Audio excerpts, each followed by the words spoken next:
வணக்கம். மாலை முரசு செய்திகளை விரிவாக பார்ப்பதற்கு முன் தலைப்புச் செய்திகள். முதலமைச்சரின் தனிப்பிரிவு செயலாளர்களாக 3 IAS அதிகாரிகள் நியமனம். IAS அதிகாரிகள் உமாநாத், சண்முகம், அனுஜார்ஜ் ஆகியோரை நியமித்து தமிழ்நாடு அரசு உத்தரவு.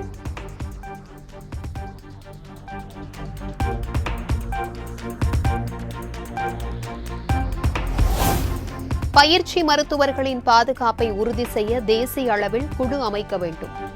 மத்திய அரசிற்கு உச்சநீதிமன்றம் அதிரடி உத்தரவு.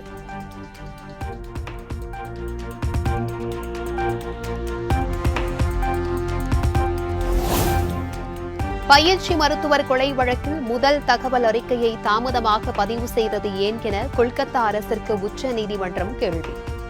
வரும் வியாழக்கிழமைக்குள் விசாரணை அறிக்கையை சமர்ப்பிக்க CBIக்கு உத்தரவு.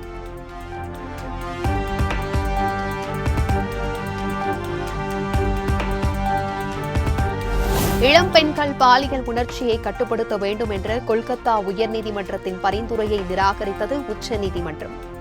இளம் பருவத்தினர் தொடர்புடைய வழக்கில் நீதிபதிகளுக்கான வழிகாட்டு நெறிமுறைகளும் வெளியீடு.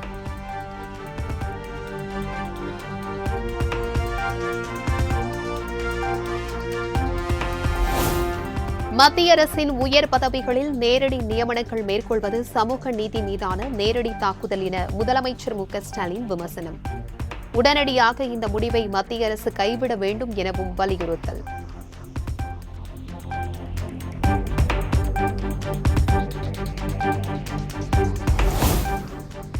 சமூக நீதியை நிலைநாட்ட இடஒதுக்கீடு அமல்படுத்தப்படுவதை உறுதி செய்ய வேண்டும் என முதலமைச்சர் ஸ்டாலின் எக்ஸ் தளத்தில் பதிவு.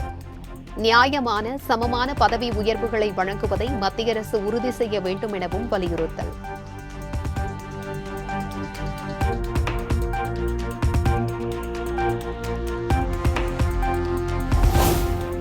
குடிமை பணிகளுக்கான அனைத்து நியமனங்களும் இடஒதுக்கீட்டு முறையை பின்பற்றி செய்யப்படுவதை மத்திய அரசு உறுதி செய்ய வேண்டும்.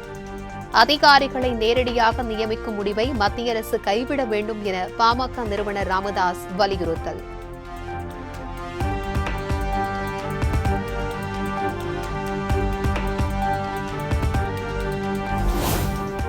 செந்தில் பாலாஜி வழக்கில் இதற்கு மேல் அவகாசம் வழங்க முடியாது என உச்சநீதிமன்றம் திட்டவட்டம்.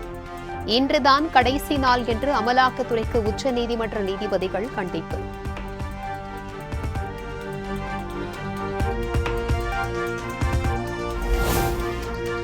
அனுமதியின்றி முகாம் நடத்தும் பள்ளிகள் மீது கடும் நடவடிக்கை எடுக்கப்படும் என தனியார் பள்ளி இயக்குநரகம் எச்சரிக்கை.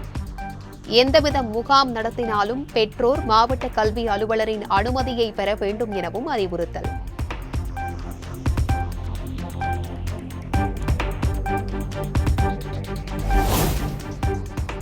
ஆம்ஸ்ட்ராங் கொலை வழக்கு தொடர்பாக இயக்குநர் நெல்சன் மனைவி மோனிஷாவிடம் போலீசார் விசாரணை. ரவுடி சம்போ செந்தில் கூட்டாளியான மொட்டை கிருஷ்ணனிடம் அடிக்கடி போனில் பேசியதால் காவல்துறையினர் சந்தேகம்.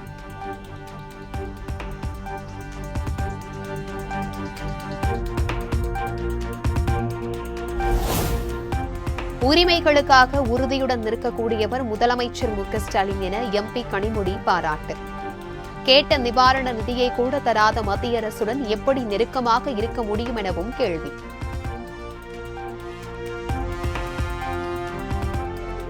நம்முடைய உரிமைகளை கலைஞர் அவர்களின் வழியிலே தொடர்ந்து மத்தியில் 3% இடஒதுக்கீடு அது கிடைச்சிருக்குது. மத்திய அரசு மேல்முறையீட்டுக்கு போச்சுன்னா அவங்களுடைய நிலை எப்படிங்கிற மாதிரி ஏற்கனவே உங்க கூட்டணியில் இருக்கக்கூடிய ஒரு சில கட்சிகளை அதை எதிர்த்து சொல்லியிருக்காங்க.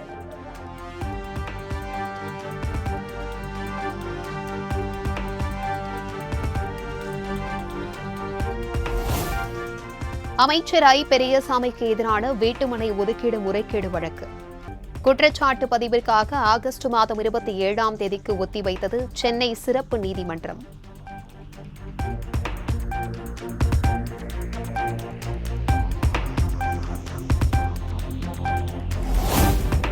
கால்நடை பராமரிப்புத்துறை சார்பில் 200 நடமாடும் கால்நடை மருத்துவ ஊர்திகளின் சேவை தொடக்கம். சென்னை தலைமை செயலகத்தில் வாகன சேவையை கொடியசைத்து தொடங்கி வைத்தார் முதலமைச்சர் ஸ்டாலின்.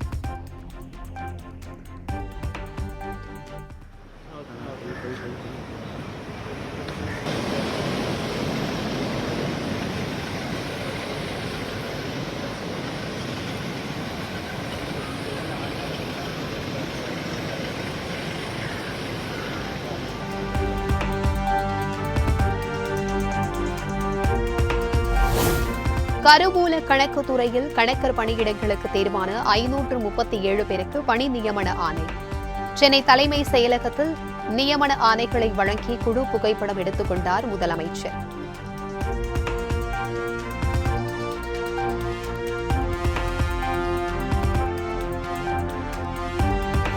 தூத்துக்குடியில் 36,238 கோடி ரூபாய் மதிப்பீட்டில் அமையவுள்ள செம்கார்க் தொழிற்சாலை நாளை அடிக்கல் நாட்டுகிறார் முதலமைச்சர் மு க ஸ்டாலின்.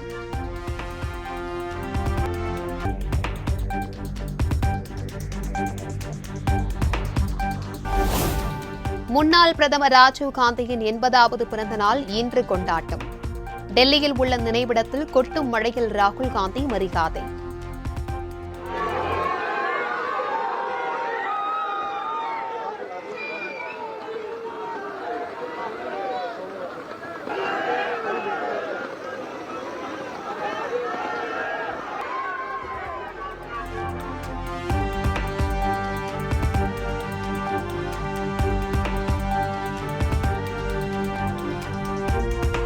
டெல்லியில் நள்ளிரவு முதல் கொட்டி தீர்த்த கனமழை. சாலைகளில் வெள்ளம் குளம் போல் தேங்கியதால் பொதுமக்கள் கடும் அவதி.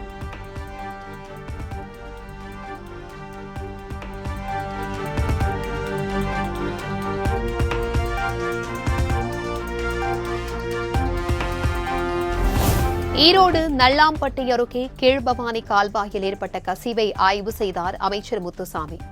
தண்ணீர் வெளியேறுவதை தற்காலிகமாக தடுக்கும் பணி 2 நாட்களில் முடியும் என பேட்டி.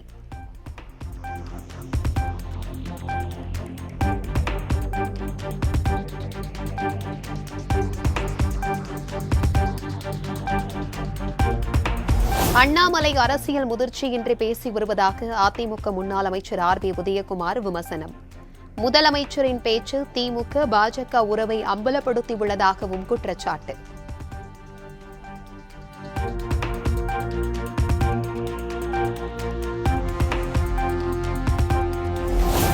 உதயநிதி ஸ்டாலின் துணை முதலமைச்சராவதால் தமிழ்நாட்டில் எந்த ஒரு பெரிய மாற்றமும் இருக்காது. கலைஞர் நாணய வெளியீட்டு விழா அரசு நிகழ்ச்சி எந்தவித அரசியலுக்கும் அப்பாற்பட்டது என மத்திய இணையமைச்சர் எல் முருகன் பேட்டி. தமிழ்நாட்டினுடைய துணை முதல்வராக வர்றதுனால தமிழ்நாட்டில் திமுக பெரிய அளவுக்கு அவங்கள ஒன்றும் மனசு மாற்றிட போகிறதில்ல. தமிழ்நாடு அரசாங்கம் அல்லது தமிழ்நாட்டினுடைய அமைச்சர்கள்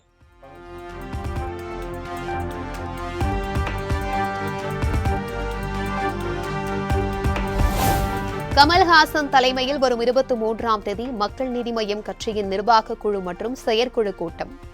கூட்டத்தில் அனைத்து நிர்வாக குழு மற்றும் செயற்குழு உறுப்பினர்களும் தவறாது கலந்து கொள்ளும்படி அறிவுறுத்தல்.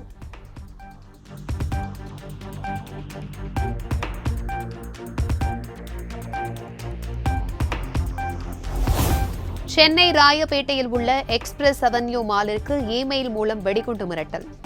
மோப்பநாய் மற்றும் வெடிகுண்டு நிபுணர்கள் உதவியோடு போலீசார் சோதனை மேற்கொண்டதில் வதந்தி என்பது கண்டுபிடிப்பு.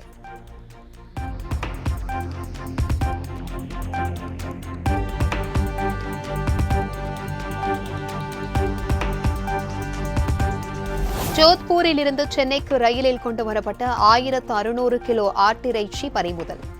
பரிசோதனையில் காலாவதியான இறைச்சி என்பது உறுதியானதை தொடர்ந்து உணவு பாதுகாப்புத்துறை அதிகாரிகள் நடவடிக்கை. இன்னைக்கு பிடிக்கப்பட்ட இந்த ஆட்டு இறைச்சிகள் பார்த்தீங்கன்னா சுமார் 1600 கேஜி பக்கமாக இருக்குது. இது எல்லாமே இன்னைக்கு சென்னைக்குள்ளே பல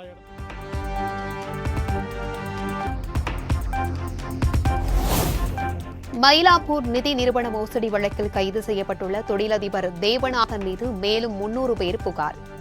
நிதி நிறுவனம் மற்றும் தேவநாதனுக்கு சொந்தமான வங்கிக் கணக்குகளை முடக்கிய போலீசார்.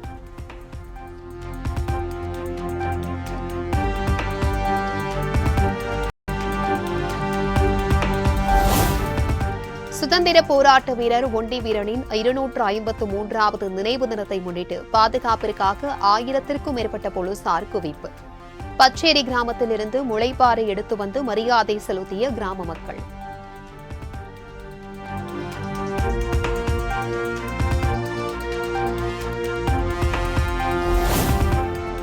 திருவாரூர் மாவட்டம் திருத்துறைப்பூண்டி, முத்துப்பேட்டை உள்பட பல்வேறு பகுதிகளில் கொட்டி தீர்த்த கனமழை. மழை பொழிவு விவசாயிகளுக்கு மிகவும் உகந்ததாக இருக்கும் என விவசாயிகள் மகிழ்ச்சி.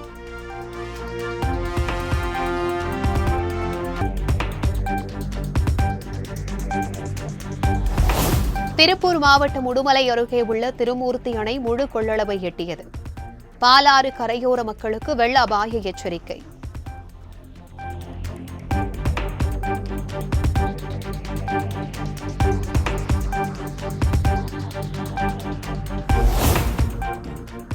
கன்னியாகுமரி மாவட்டத்தில் பெய்து வரும் தொடர் மழையால் திருப்பரப்பு அருவியில் ஆர்ப்பரித்து கொட்டும் தண்ணீர்.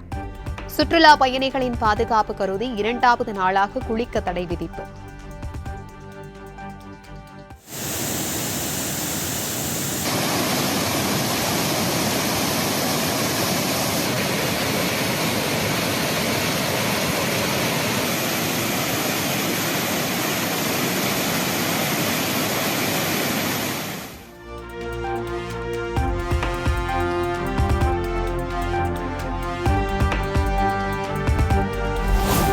தொடர் மழை காரணமாக தேனி கும்பக்கரை அருவியில் கடும் வெள்ளப்பெருக்கு. நீர்வரத்து குறைந்து சீராகும் வரை சுற்றுலா பயணிகள் குளிக்க தடை தொடரும் என வனத்துறை அறிவிப்பு.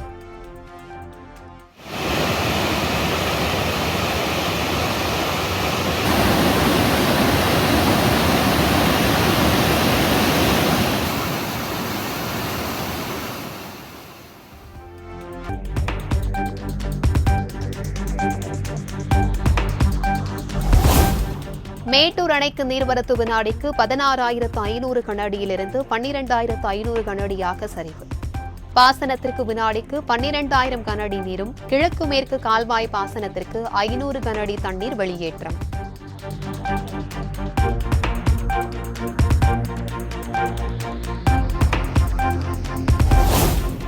ஒகேனக்கல் காவிரி ஆற்றில் நீர்வரத்து 15,000 கனஅடியிலிருந்து 12,000 கனஅடியாக குறைவு. 37வது நாளாக சுற்றுலா பயணிகள் குளிப்பதற்கு தடையை நீட்டித்து மாவட்ட ஆட்சியர் உத்தரவு.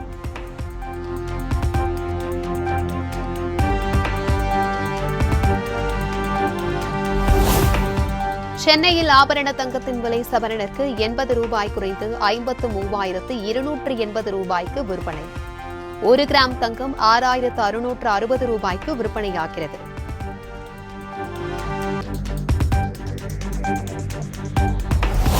திருவண்ணாமலையில் விடிய விடிய கிரிவலம் சென்ற பல்லாயிரக்கணக்கான பக்தர்கள். சொந்த ஊர்களுக்கு செல்ல ரயில் நிலையத்தில் குவிந்த பக்தர்கள் கூட்டம். உதகையில் உள்ள தொட்டபெட்டா மலை சிகரத்திற்கு இன்று முதல் 3 நாட்களுக்கு சுற்றுலா பயணிகள் செல்ல தடை. சுங்கச்சாவடி அமைக்கும் பணிகள் நடைபெற்று வருவதால் தற்காலிகமாக மூடப்படுவதாக வனத்துறை அறிவிப்பு.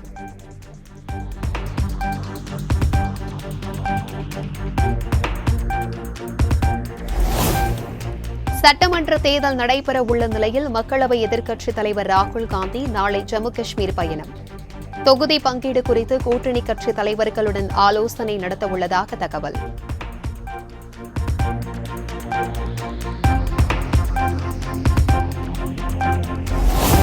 வரும் 23ஆம் தேதி அரசுமுறை பயணமாக உக்ரைன் செல்கிறார் பிரதமர் நரேந்திர மோடி.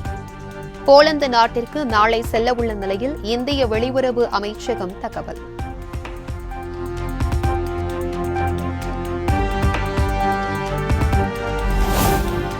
உலகம் முழுவதும் குரங்கம்மை தொற்று வேகமாக பரவி வருவதன் எதிரொலி.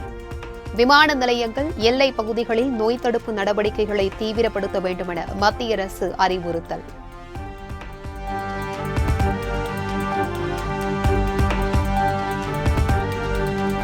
பெண் மருத்துவர் கொலைக்கு நீதி கேட்டு நாடு முழுவதும் வலுத்து வரும் மருத்துவர்களின் போராட்டம். மருத்துவமனைகளில் காவலர்களின் எண்ணிக்கை 25% வரை அதிகரிக்க மத்திய சுகாதாரத்துறை உத்தரவு.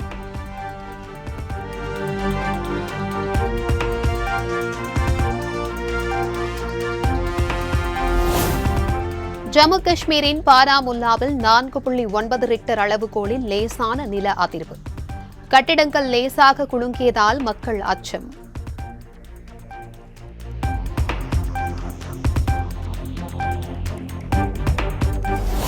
மேற்குவங்க முதலமைச்சர் மம்தா பானர்ஜியை குற்றம் சாட்டுபவர்களின் விரல்கள் உடைக்கப்படும். திரிணாமுல் காங்கிரஸ் அமைச்சர் உதயன் குஹா சர்ச்சை பேச்சுக்கு கடும் எதிர்ப்பு.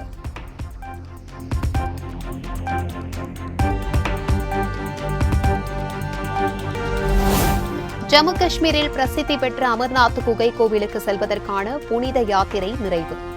52 நாட்களாக நடைபெற்ற யாத்திரையில் 5,10,000 பேர் தரிசனம் செய்ததாக தகவல்.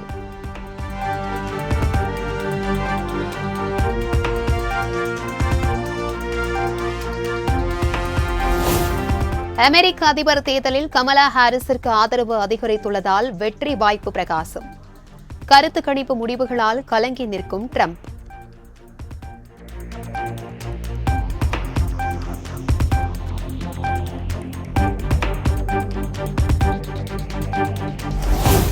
அமெரிக்க அதிபர் தேர்தலில் வெற்றி பெற்றால் எலன் மஸ்கிற்கு அமைச்சர் பதவி. அமெரிக்க அதிபர் தேர்தல் நெருங்கும் நிலையில் டொனால்டு டிரம்பின் அறிவிப்பால் பரபரப்பு.